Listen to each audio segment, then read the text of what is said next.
ശരിക്കും ഏത്തപ്പഴമാണ്. അപ്പോൾ ഇതിൻ്റെ ഒരു സീസൺ സമയത്ത് ചക്കപ്പഴോടെ ചേർത്ത് കഴിഞ്ഞാൽ കുറച്ചുകൂടെ ടേസ്റ്റ് ആവും. ഇതിൻ്റെ പേര് ഏത്തപ്പഴം കൊതപ്പിച്ചതെന്നാണ്. അതിന് തന്നെ ഈ ഏത്തപ്പഴം ചെറിയ ആയിട്ട് കട്ട് ചെയ്ത് ഇച്ചിരി ഒരു വലിയൊരു പീസായിട്ട് ഇങ്ങനെ കട്ട് ചെയ്ത് ചക്കയും അതേപോലെ കട്ട് ചെയ്ത് മാറ്റി വെക്കുക. ഇത് ബട്ടറിനകത്താണ് ചെയ്യുക. ബട്ടർ ഇല്ലെങ്കിൽ വെളിച്ചെണ്ണയ്ക്കകത്തായാലും നമുക്ക് ചെയ്യാൻ പറ്റും. ആദ്യം തന്നെ നമ്മൾ ബട്ടറിനകത്ത് ചക്കപ്പഴം ഇടുക. ചക്കപ്പഴം ജസ്റ്റ് ഒന്ന് വഴറ്റിയെടുത്തു. അതിന് അതിൻ്റെ ഒരു കളർ ഒന്ന് മാറുന്ന സമയത്ത് അത് സൈഡിലേക്ക് മാറ്റി വെച്ചിട്ട് വീണ്ടും ഏത്തപ്പഴം ഇടുക.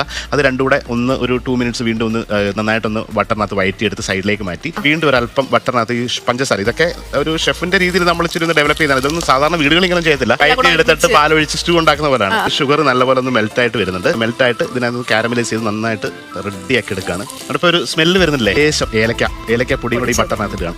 എന്നിട്ട് നല്ല കട്ടിയുള്ള ഒന്നാം പാലിലേക്ക് കുറച്ച് അരിപ്പൊടി, പുട്ടിൻ്റെയൊക്കെ പൊടി ഉണ്ടല്ലോ, ആ പൊടി വീട്ടിലുള്ളത് അതുകൂടെ ഒന്ന് മിക്സ് ചെയ്ത് കുറച്ച് ലൂസായിട്ട് ഉണ്ടാക്കിയിട്ട് ആ അരിപ്പൊടിയൊക്കെ ഇരുന്ന് വരും. കുറുകി വന്നിട്ട് ഇതാണ് അതിൻ്റെ പരുവ്. എല്ലാം ഒരു പ്രത്യേകതരം ഫ്ലേവറാണ്. ഈ പഴത്തിന് പോലും ഒരു സ്വാദ് വേറെ ആയിരിക്കും. കുറുക്കി ഈ പരുവത്തിൽ എടുത്തു കഴിഞ്ഞാൽ ഏത്തക്ക കുതപ്പിച്ചാവും. ഇത് അപ്പം ഇടിയപ്പത്തിലൂടെ ഉഗ്രൻ ബ്രെഡിൻ്റെ കൂടെ ഒക്കെ കഴിക്കാൻ പറ്റിയ സാധനമാണ്.